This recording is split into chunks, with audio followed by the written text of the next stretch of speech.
സംസാരിച്ചിരുന്നത്. പിന്നെ ഇയാൾ ഇങ്ങനെ കണ്ടിന്യൂസ് നോട്ടവും ഭയങ്കര സ്റ്റെയറിങ്ങും കാര്യങ്ങളൊക്കെ ആയിരുന്നു. പിന്നീട് അത് കൺഫേം ആയി ഞാൻ അവളോട് പറയുകയും ചെയ്ത്. അങ്ങനെ ഞങ്ങൾ ബില്ലടിക്കാൻ പോയപ്പോൾ അയാൾ അവിടെ ഉണ്ടായിരുന്നില്ല. അപ്പോൾ ഞാൻ അവിടെ ചോദിച്ചു അയാളുടെ പേരെന്താണ്. ഞാൻ കഫേയിൽ ഉള്ള ആൾക്കാരോട് ചോദിച്ചു, നിങ്ങളും എല്ലാവരും ഇങ്ങനെ സെക്ഷലി ഫ്രസ്ട്രേറ്റഡ് ആയിട്ടുള്ള ആൾക്കാരാണോ എന്ന് ചോദിച്ചു.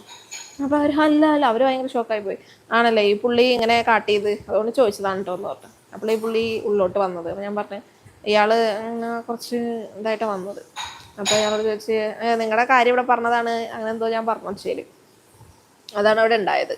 എന്നിട്ട് ഞങ്ങൾ ഇറങ്ങി പോന്ന്. അതിനുശേഷം അവൻ്റെ കുറേ വേട്ടാവളയന്മാർ, ഒരു പെണ്ണും ഉണ്ടായിരുന്നു, അവളുടെ കമൻറ്റ് ഇട്ടിട്ട് ഡിലീറ്റ് ചെയ്തു. പക്ഷേ എൻ്റെ സ്ക്രീൻഷോട്ട് എടുത്ത് വെച്ചിട്ടുണ്ടായിരുന്നു.